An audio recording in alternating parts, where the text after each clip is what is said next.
Tierra got laid off from a high-earning government job. Everyone told her to sell her house and look for another job. She moved into her basement instead. And now she lives across the country. Right now in America, more high-earning professionals are getting laid off than at any point since 2008. Federal workers, tech workers, people in the marketing industry, finance, HR, you name it.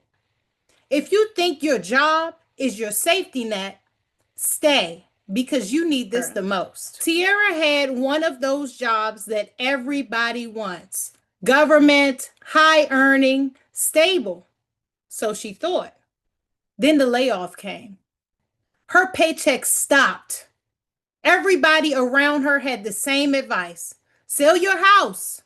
Look for another job. But Tierra had other plans. Tierra didn't sell her house, and she didn't go immediately to chase another paycheck.